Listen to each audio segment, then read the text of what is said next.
Okay, Robin, I think we can start. All right, Ayala, wonderful. Let's get the ball rolling. Well, welcome everyone. Welcome to the Zero Project Conference 2021. And as we like to say, welcome to the Zero Project family. We have over 3,200 participants all around the world who have tuned in today. And even though we won't be able to meet in person, I think this virtual conference really democratizes access as we talk about disability inclusion, and specifically in this partner channel session organized by JDC Israel Unlimited, talking about ICT solutions and how they can enable independence for persons with disabilities. Before I hand it over, I really want to give a big thank you to Ayala and her team for putting together this partner channel session, because this is what makes the Zero Project Conference. Without the input of trusted and valued partner organizations such as the JDC Israel Unlimited, we wouldn't be able to do this. So again, we are well aware of all the resources you've put in, of all the coordination you've put in. You've read my emails, I've read your emails. So there really has been a lot of effort which has been put in here. So thank you for that. And as Ifrat mentioned recently and before, at the beginning of the hour, we also have a lot of really valued partners from the public sector, which are here. You know, I'm scrolling through, I'm seeing Ilana Gleitman from the Ministry of Social Affairs and other participants, which again speaks to the work JDC does, the outreach they do in Israel. And I'll leave it at this. Enough from me.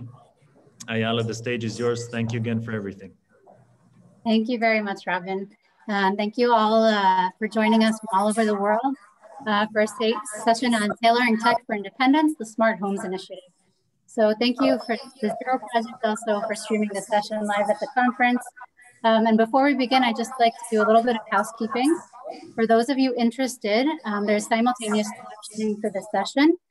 To turn it on, just see the bottom of your screen. There should be a little CC icon. And there you'll see the option of either seeing subtitles or the full transcript on the side of your screen. In addition, we're really happy and very interested to hear all of the questions from the audience. For the sake of the time and making sure that everybody, our speakers have a chance to speak, we ask that you keep your questions to the end of the presentation. You can use the chat to raise any questions along the way, but we'll be answering the questions at the end. And finally, please keep yourself on mute so that we can hear the speakers clearly, and until the question and answer session at the end. Thanks. Efrat, over to you. Thank you, Ayala. So hi, everyone. I'm really excited that you all joined us here today from Israel and from other countries. And I'd like to start with a short story that explains our Smart Home program just perfect. So I want you please to meet Manny. Manny is 26 and he lives in a group home in Rehovot, in a city in Israel. He has cognitive disabilities. His family lives in the same city. Actually, his sister lives in the same city, but she doesn't see him very often, because she has little kids and she's not able to come every day and take him to her house, to her home. And when Manny was asked what he would love most, what would improve his life, he answered, being able to visit my sister. He also said something about going to the mall independently to eat hamburger and ice cream. Manny's sister is also, as I said before, eager to see him, but she can't. Manny wishes she was able to make the trip to her very often. And although he's very independent in some aspects of his life, he's not very, he's hesitating to go on a public transportation. So he joined the Smart Homes program. In the program, the staff trained him to how to take the bus, how to use the public transportation. And he also received a smartwatch with a GPS chip that allows him to make emergency calls to his sister and his staff in the group home. His sister and the caretakers are able to track his location so they can make sure that he's always safe. And what does it mean for Manny? Manny learned how to take the bus himself. He became more independent, giving a boost to his self-esteem and confidence. He loved, in turn, his loved ones and caregivers are able to feel comfortable with his new level of independence because they now know they can always reach him. it's not just that he's going to his sister and to the mall to have fun. He's also now talking about going to his workplace on his own, and he feels that something really changed in his life. So this is Manny, and I am Efrat Stern. I'm the director of Israel JDC Israel Unlimited. JDC is the largest Jewish humanitarian organizations in the world, working over 70 countries and impacting the lives of over 1 million people every year. It is a strategic partnership between the Israeli government, the Ruderman Family Foundation, to promote quality of life and equal opportunity, and to narrow socioeconomic gaps in Israeli society. We are the Israeli Center for Social R&D, working closely with the government to develop innovative solutions and to help the country's most vulnerable populations.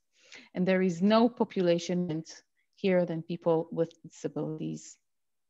In Israel, people with disabilities make up to 20% of the population. They find themselves on society's margins during normal times, and even more during crisis like these days. Ensuring social participation for people with disabilities is not a matter of basic human justice. It's a condition for socioeconomic advancement.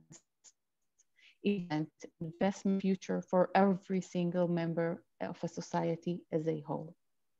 So I'm here with my colleagues from the government, the business sector, and the nonprofit world to share how we are working together to create a change.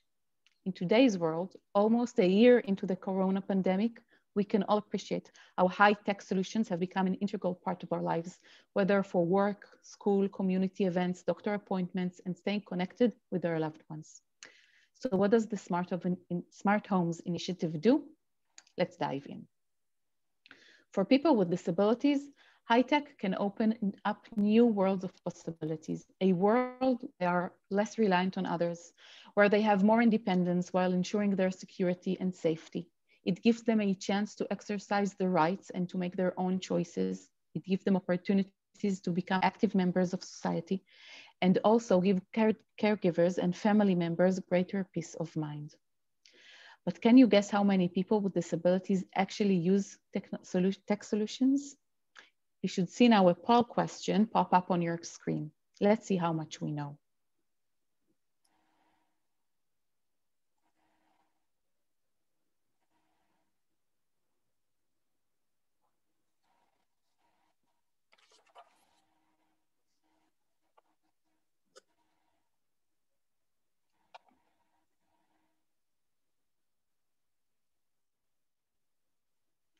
In all your answers. Okay, so I see most of you suggest as the right answer, only 1 in 10. That means 90% of people are not using available technology to enhance their quality of life. It's a lot. And how many tech solutions are out there that could help? Let's see how we do on this.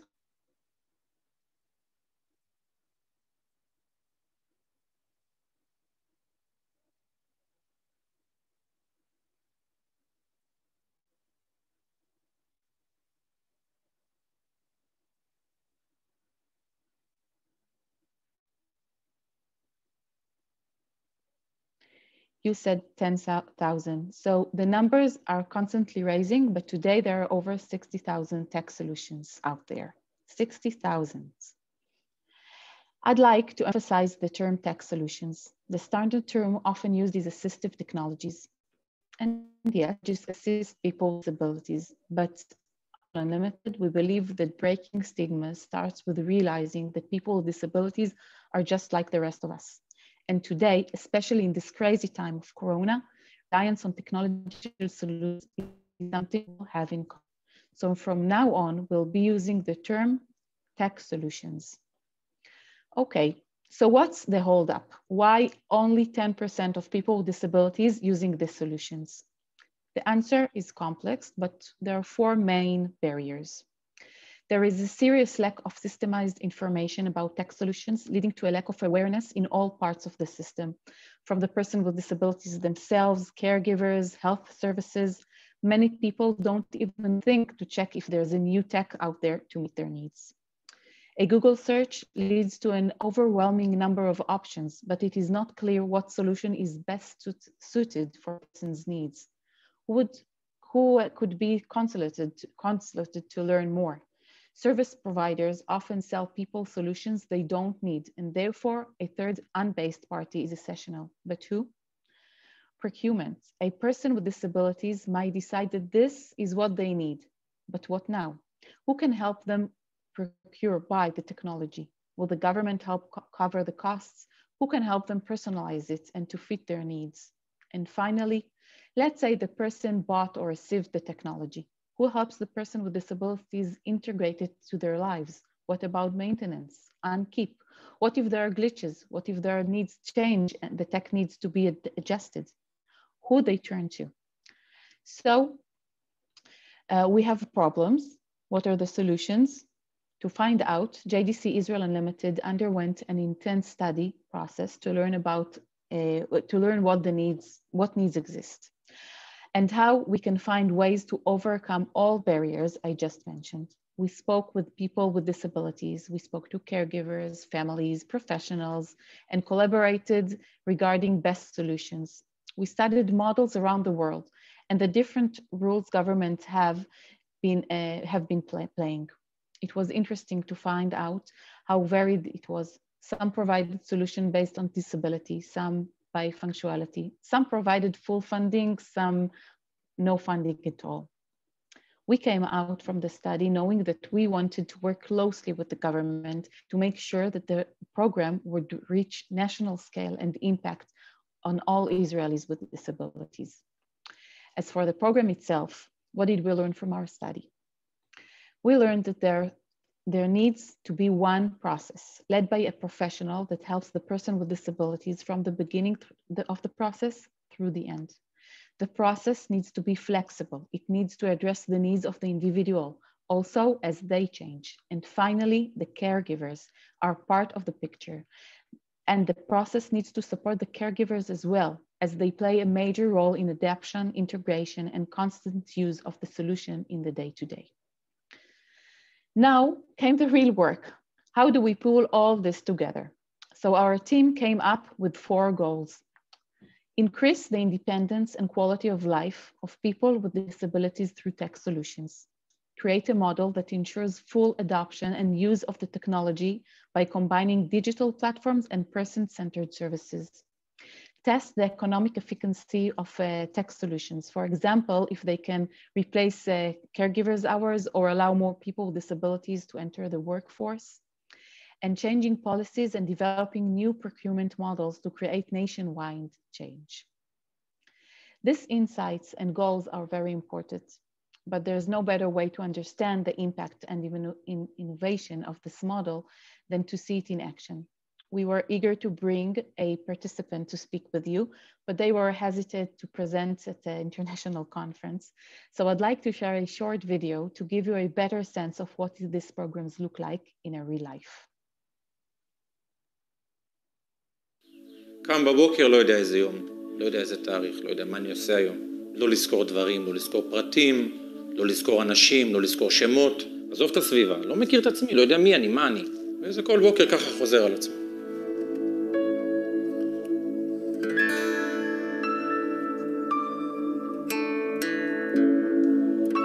לפני שנה התחילו לי כאבי ראש, שהתגברו. אני זוכר שצרחתי שם, נפלתי ומאז לא זוכר, עד שקמתי אחרי הניתוח. אני מתעורר ואני לא מבין איפה אני נמצא. נולדתי מחדש. לכאורה בן אדם שלם, קם, אבל הוא יוצא מהחדר שלו והוא לא יודע לאן הוא יוצא. והוא לא יודע לאן הוא צריך לחזור. מסתבר שבלי זיכרון אפשר לעשות כלום. הכל היה נופל על סוזי. הייתי מתקשר אליה עשרות פעמים ביום. מה יש לנו היום? מה עושים היום? מה אני צריך לעשות? עכשיו היא עונה לי על משהו, ואחרי 2 דקות אני לא זוכר מה שאלתי אותה, ואני שואל בלופים. אבל כבר שאלת את זה, אבל כבר דיברנו על זה. אז אני מתעצבן, אבל אני לא זוכר, אני שואל אותך שוב. אז זה היה גורם למתח. מריבות, ויכוחים, אנטי מאוד גדול שפשוט מרחיק. והוא ניסה פתקים, והוא ניסה תזכורות בנייד, והוא ניסה וישענות עלינו, ותלות בנו, וכלום לא הלך. זה לא עזר לו, הוא לא זכר. ואז מגיע הממואב, שזה נקודת אור ענקית. אחד הפתרונות שהביאו לבית הזה הרבה שקט ושלווה. התלות בנו, בבני הבית, יורדת. הממוע יחזיר לי את השליטה. את השליטה של הסדר יום, של המעורבות, יום, תאריך, שעה, משימות. הכל דינמי ומשתנה, ואני מזינה משימה ומוחקת משימה ומעלה תמונה ומוחקת שירים. עכשיו הייתה לי התראה קולית, זה אשתי השנייה קוראת לי ואני יודע שצריך לקרות משהו או לעשות משהו, ואז אני הולך לממואפ. הוא מאוד מנותק רגשית, ואנחנו מאוד מנסים לחבר אותו. חגגנו לרונן יום הולדת כאן בגינה בחוץ, והוא היה מאושר והרמנו אותו ושרנו לו. זה נתן לי עכשיו לטעום טעימה קטנה מהרגע המאושר הזה. זה בדיוק הרגע שהרמנו אותו, אני מצליח לראות את האושר שלו בפנים. אז זה עוד תפעול של המוח. הוא יכול לשתוק ולא לומר כלום, ויכול להגיע אותו רגע שנוטע בנו את התקווה, להמשך, לעתיד, שהוא נזכר. אני לא מסוגל לחשוב עכשיו מה היינו עושים בלי הממואפ. אני לא יודע אם המסר שאני מעביר לכם הוא מספיק כדי להמחיש לכם עד כמה זה חשוב הדבר הזה. זה עוזר לו מאוד. זה מציל אותו.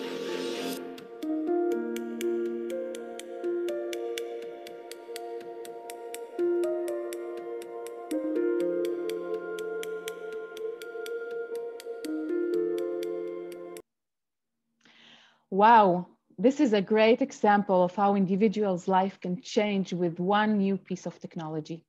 But now, how we make sure that this program goes to scale? How we can ensure that these types of solutions are accessible to all people with disabilities? From the get-go, it was clear that we needed to create a cross-sector model. That's where Ilana, Moran, and Orit come in. And I'm thrilled that you will be able to hear from each of them. Orit works for Beit Izi Shapira, a nonprofit that provides services for adults and children with disabilities. Moran is our digital expert and the CEO of Advisor, a company that provides tech solutions to people with disabilities. And Ilana, our partner in the Ministry of Welfare, is making sure this process becomes part of a government package servicing people with disabilities. Not speaking today, but very much part of the process are Ravit Shaked from the Ministry of Health and Elia Friat from Digital Israel. So let's start with Orit. Orit will share more about the program, the process someone with disabilities go through from understanding their needs and goals to acquiring the tech they need to help them to get there. Orit is an occupational therapist and a certified accessibility specialist, working with people with disabilities on adapting and implementing technology. She has been working at Beit Izi Shapiro for almost a decade and has been leading the Smart Homes programs since 2019. Orit. Hi, thank you, Efrat. It's a pleasure to be here.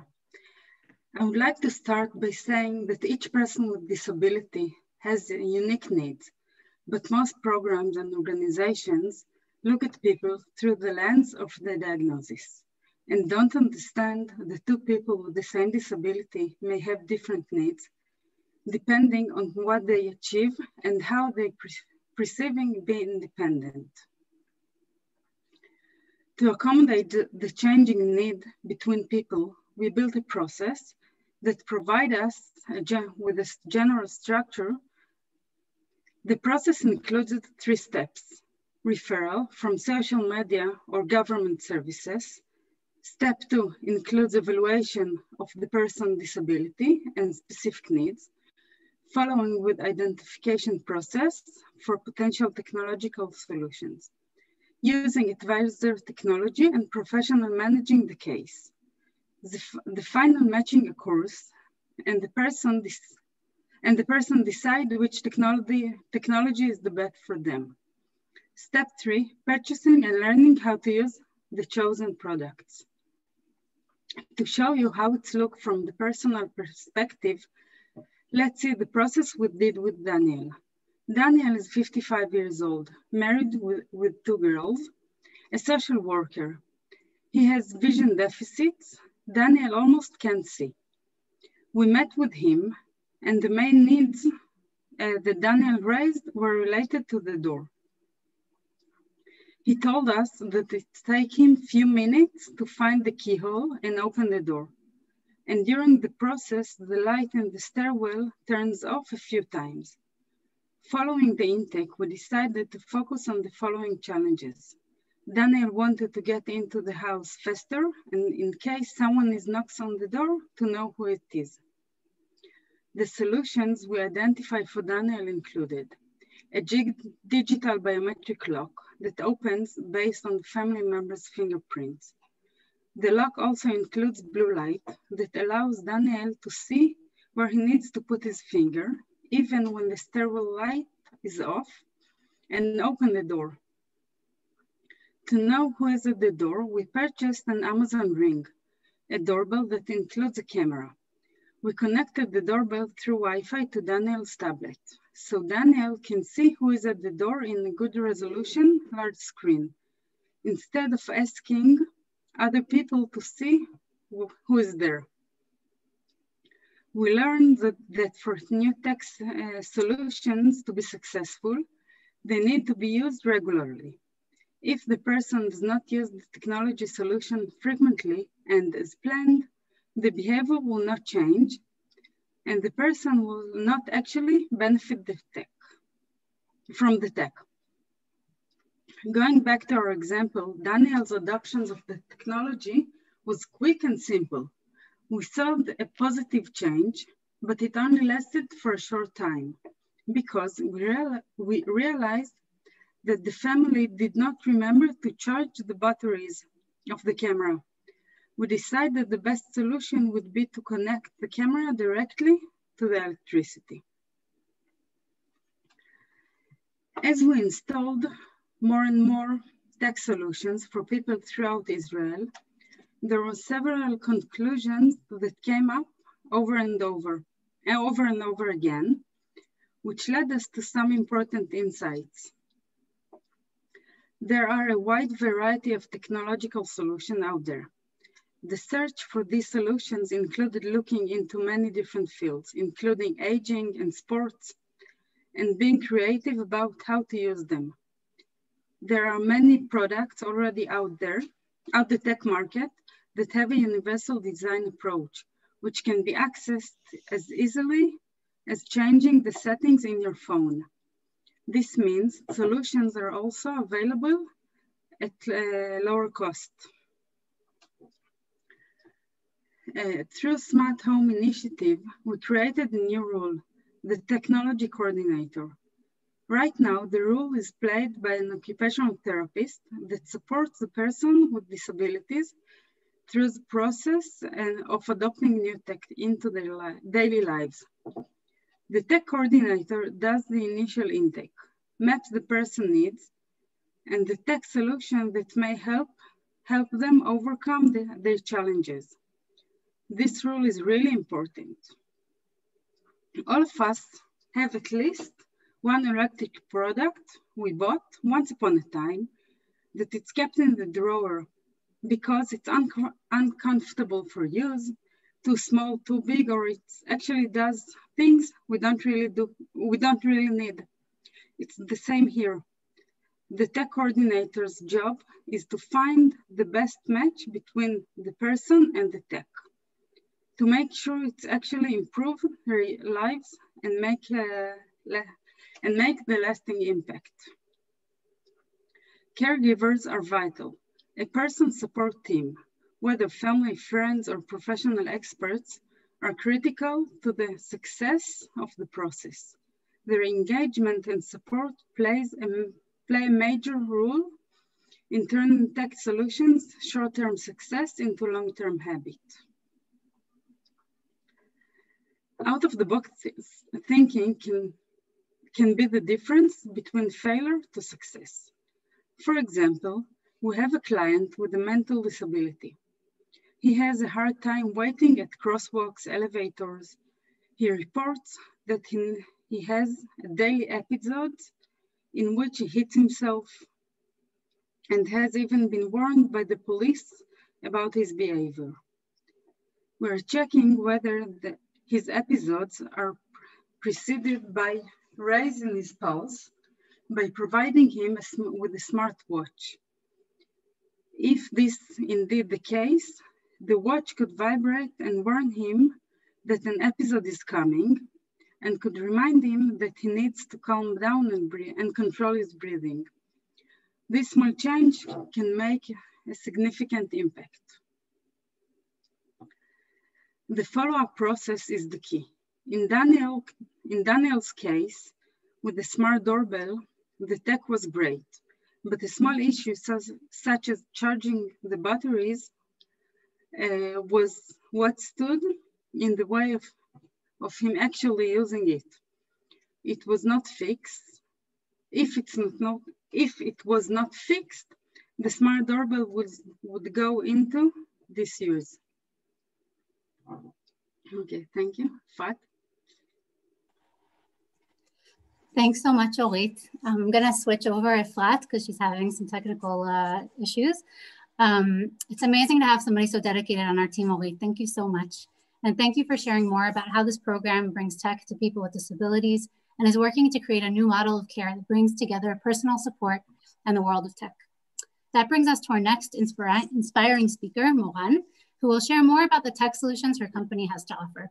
Moran has an MA in rehabilitation neuropsychology. Since 2016, she has served as the CEO of Advisor, an AI-based digital platform that enables collaboration between people with disabilities, professionals, and suppliers. Thank you, Moran, for showing us how Advisor uses artificial intelligence to match tech to the unique needs of each person and provides that person with the best and most relevant products. And also how we managed to see how that reaches the people at the end. Moran, to you. Thank you, Ayala, thank you. It is a great pleasure to be here today, and I'm very excited to share with you all the way Advisor's digital platform is integrated in this new model of service we are presenting today. Advisor is an AI-based digital platform for consultations and provision of technological solutions supporting people with disabilities and older people in their daily functioning. The platform is helping both end users and healthcare and rehabilitation professionals in identifying the goals and needs of every person, selecting the right technological solution according to the unique profile of every person, and buying the tech in the market, in the open market, with offers provided both locally and internationally. So we need to approach the gap in use that Efrat has mentioned, the gap in use of technological solutions from a different angle today. We need to look at it from a needs perspective rather than a product perspective. We learned from world-leading organizations like WHO, ILO, UN, that we are looking at a huge market. It is estimated that by 2050, 2 billion people would benefit from technological solutions, and that this benefit is shown repeatedly in all research fields dealing with policy, economy, healthcare, welfare, education, and more all around the world. On the macro level and micro level, we're facing an urgent unmet need. 90% of the people who can benefit from using technological solutions to enable independent daily functioning do not have access to them.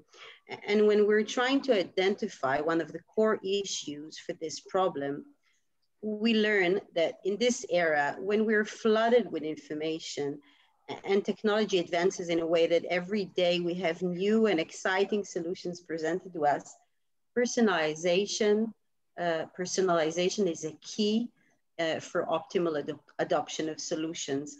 We need to be able to match between the unique profile of every user, consumer, and the profile of the technology offered to him or her, and to ask, does it address his or her personal needs and goals?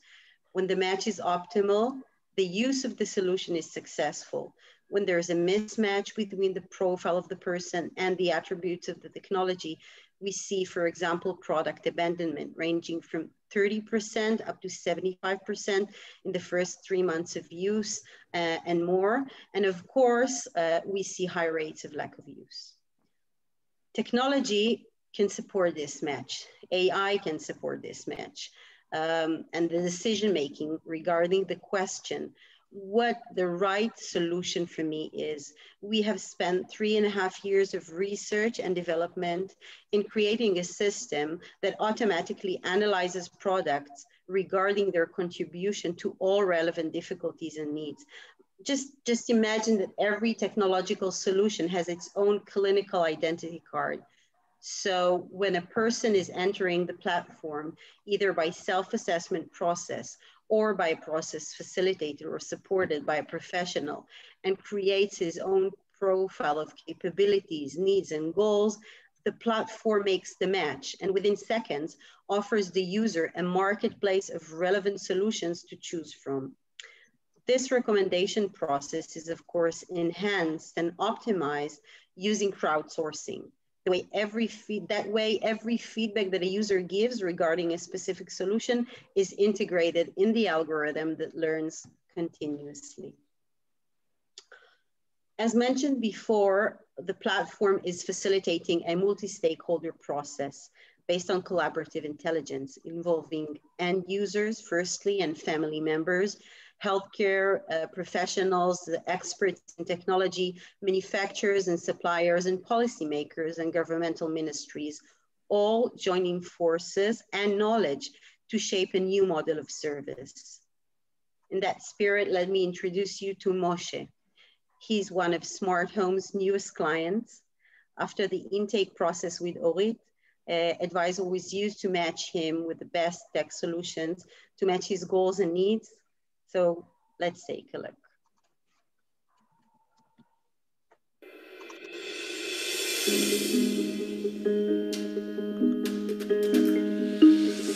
טוב, אני משה בן 40, נשוי +2. בעצם לפני 3 שנים התחלתי להרגיש כאבים בגוף, עד כדי כך שלא הצלחתי ללכת. בעצם היום אתה עם כיסא גלגלים ממונע, נכון? ובגלל תקופת הקורונה אז אתה בעיקר בבית. ברגע שאני יורד מהכיסא הממונע, ואני יושב על קורסה או שוכב לנוח, אז אני כל הזמן צריך לקחת איתי סוג של ערכה, שזה שלטים, ומספיק שאני שוכח אחד מהם, אז הייתי סוג של מנותק, אלא אם כן אני מבקש ממישהו שיעשה את זה. כשהייתי צריך בעצם עזרה, הייתי צריך לקרוא למישהו.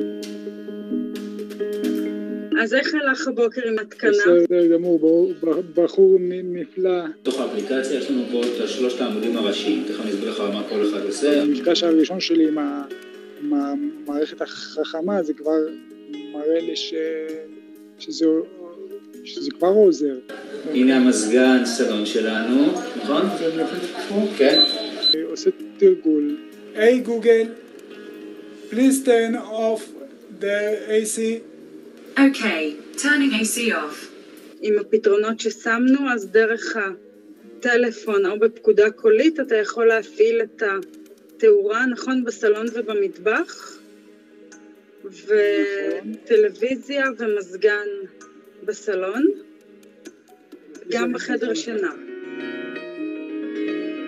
שאלו אותי, למה לא קראת לי? אני אומר, אני לא צריך לקרוא, אני לוחץ על הכפתור ואני מפעיל בעצמי, וזה עשה לי את היום. לאנשים במצב שלי פתרון מצוין, אתה עושה דברים מאלף עד תו, אתה פעולה בלי שמישהו בעצם עוזר לך. מרגיש פתאום שווה, כאילו, שאני יכול לעשות משהו בעצם בלי שמישהו יהיה בסביבה שלי.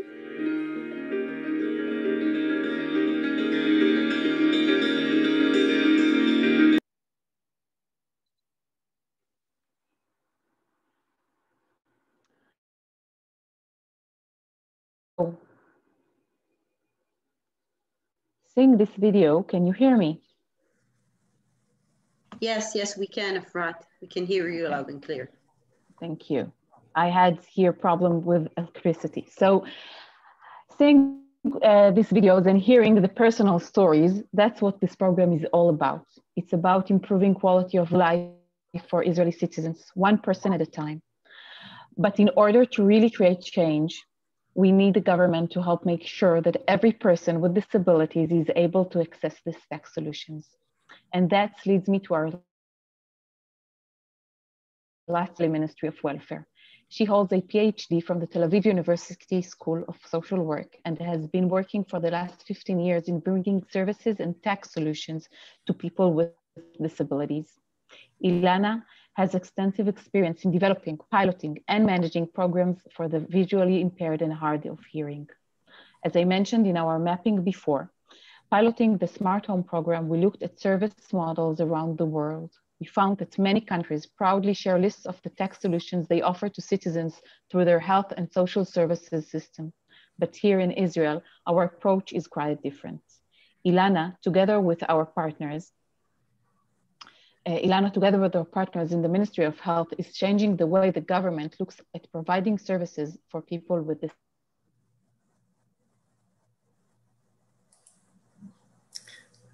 Thank you, Efrat. Hello, everybody. In Israel, there are two ministries that support people with disabilities, the Ministry of Health and the Ministry of Social Affairs. The Ministry of Health provides services for people with mental health issues, and the Ministry of Social Services provides services for all other disabilities. In this program, these two ministries are working together to ensure that all people with disabilities receive the same resources. I represent the Ministry of Social Services. Since 2017, the approach towards services for people with disabilities has undergone significant changes.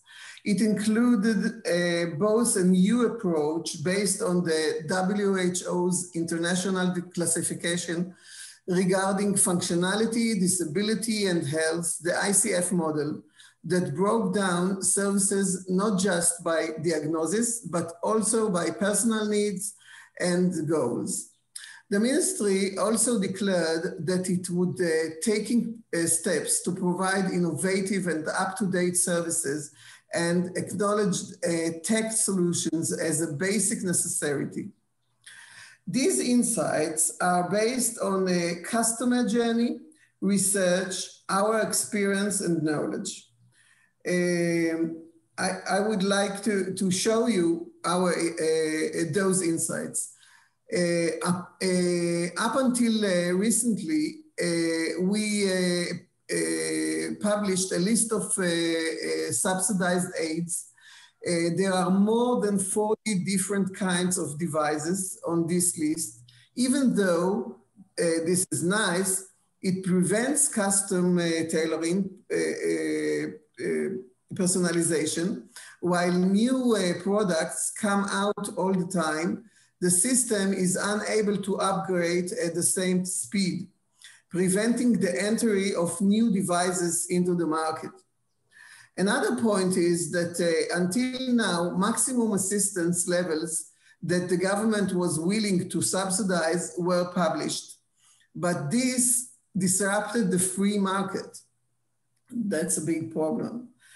Another point is that people buy the device according to recommendation, sometimes according to professional advice, sometimes according to recommendations of suppliers or word of mouth.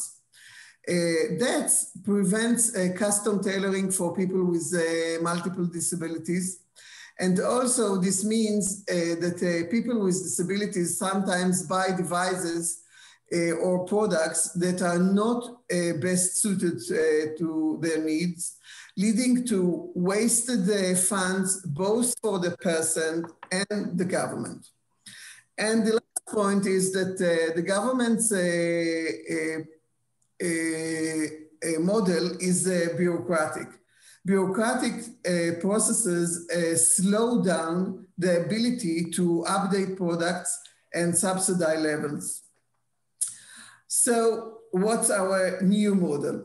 The new system takes into account an individual's needs. That's the first point, needs and goals. The second one is a personal functionality profile built together with a professional. And the last one is the government assistance.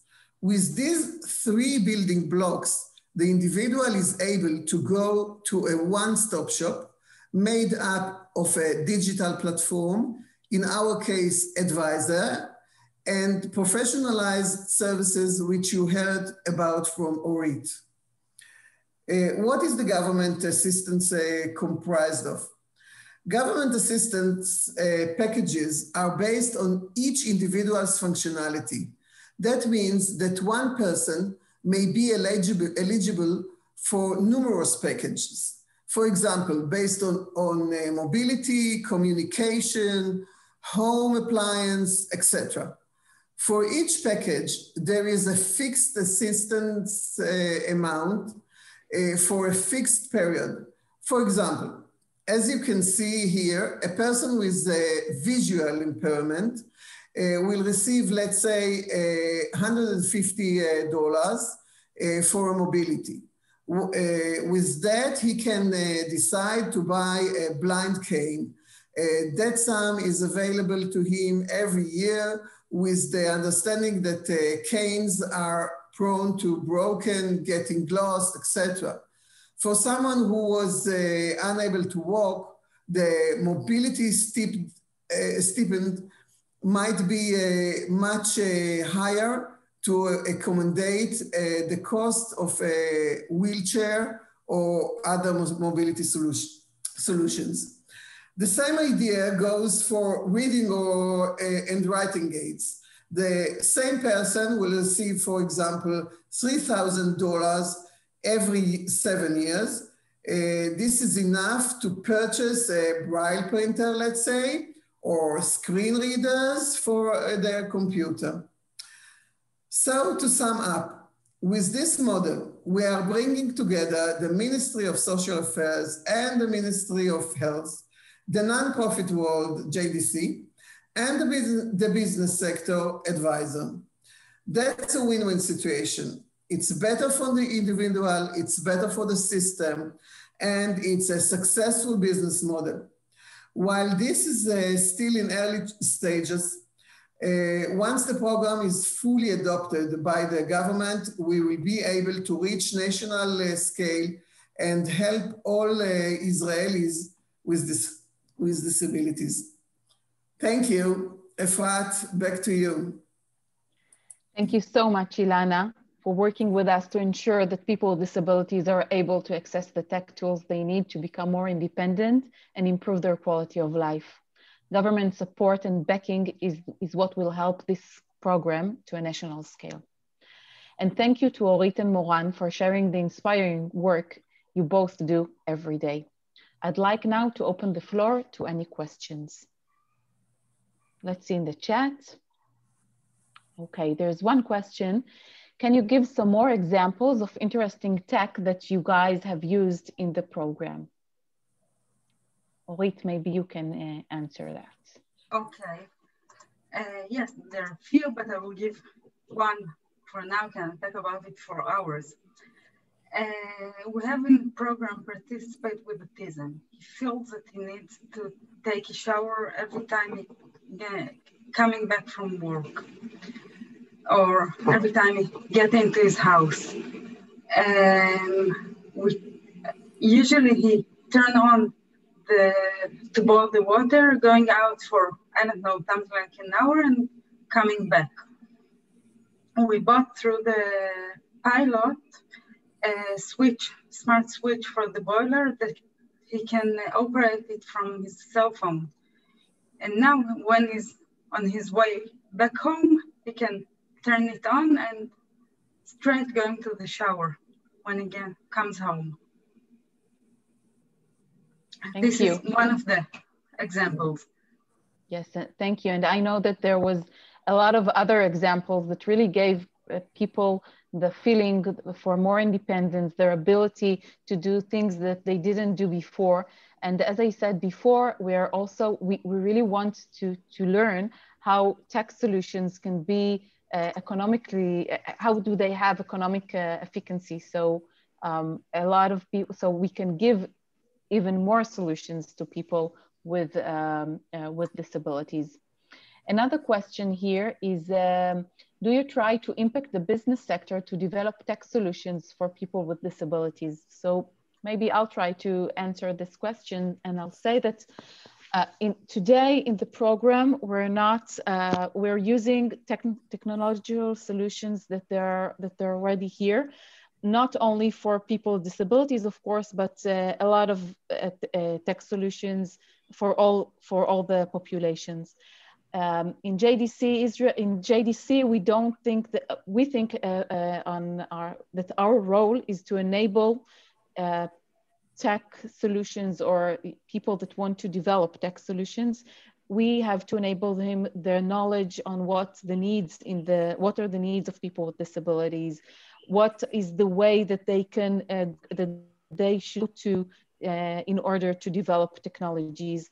And we encourage them. We want to encourage the market to develop new technologies, but not to work with a specific technology, to develop a specific technology. We want that the market will do his job. Another question is, how are you guys finding the balance between personalized services and the tech platform? So maybe Moran and Orit, you can answer it together. Yeah, sure. I hope I understand the question correctly, but we see this as a combined service, and this is the reason we're talking about collaborative intelligence. The tech platform is supporting the decision-making of both the end user and the professional, making more efficient, large scale, opening new ideas, and helping in the integration of all the elements in the profile of the person, all the difficulties, all the capabilities. This integration and the creation of a profile is helping both the end user and the professional to get recommendations they can build upon and work from. So the idea is to support the decision-making and to enhance it or strengthen it in any way possible to promote efficiency of service. And in addition, I wanted to say something about personalization. We need to keep in mind that, and you've talked about that we're moving from a situation where we're looking at a diagnosis to a personal profile, a personal functional profile, and everyone can create a profile of his own in the platform and specifically describe difficulties, capabilities, and needs in a flexible way that can change over time. So this is another note on personalization. And we have Marianne saying hello. Hello, Marianne. And it's nice to see you, that you're here.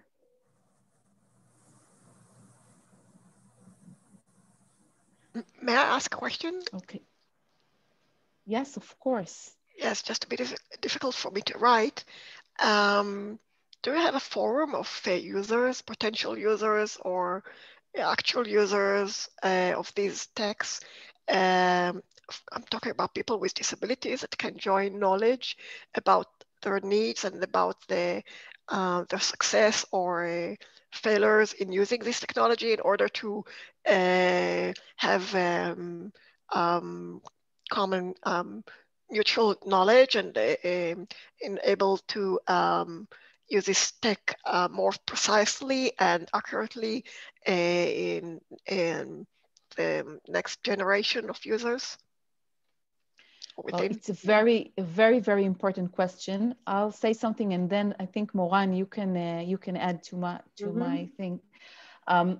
You know, when we developed this program, we had a big workshop with people with disabilities, caregivers, families, professionals, and the one thing that we learned a lot of things, but one thing that was really, you know, like important for us is that people with disabilities said the exact thing that you're saying, that they need a peer group to consult with, to ask questions on which tech solutions they can use, what was best, how they can reach to and buy these tech solutions. So and also maintenance. maintenance is very important. Mm-hmm. I agree. I really agree. And we want to do this group. We didn't do it yet, but Moran on Advisor, they also have the potential to develop this group. So Moran, please continue. I think that when Ilana talked about a multi-sectoral approach, we see the end users, they are our clients. So our relationship with them is dependent on their feedback. And if we're not working together, we will not be able to give them their service as we would like to, as a company working with its clients. So we do it in two levels. One of them is this follow-up and maintenance and direct connection with our clients to make sure they're comfortable with the service we gave them, what's their feedback, and they have the possibility to approach us as well. We have a team of experts available 24/7 with no cost. This is a service we're giving to our end users and professionals working with the platform. So this is one level, and we learn daily, and we learn a lot from this relationship with users. The other thing is that if we're looking at the market, in every product page, we have the possibility to review the products and to create a discussion regarding the product. And I see this as the basis of creating a new community of users, but more importantly, changing the mindset of consumers to have an awareness that there is an open market of opportunities. You can compare between solutions. There is an importance in creating a competition in the market, and their review counts and affects the market as well. So this is like two thoughts I had on your question, and I agree that's the core of what we're doing. Thank you, Moran. We're really coming to the end of our session. So I'm sorry that we will not take another questions, but you can see if someone wants more information, you can see our emails in the chat. You can write to us and we will be very glad to answer. I want to say that if you will take, I think that the most important thing from this session, we said a lot of things and we were happy to share our thoughts, but I think the most important thing is to say that tech today is a basic right for everyone to be a successful participant in the community, in all aspects of community. And people with disabilities have the basic right as all of us. So we as a society, we have the responsibility to work and to develop this access for every person with disabilities. I want to thank very much my partners here in the panel, the speakers and the people behind the scenes. And I want to thank you all of you that participated in this session. It was very important for us. And I hope that next time we will be able to meet in Vienna and do a lot of good things for people with disabilities. Good evening here from Israel, and wherever are you in the world, good morning or good afternoon. And I hope to see you next year. Thank you very much. See you. Thank you.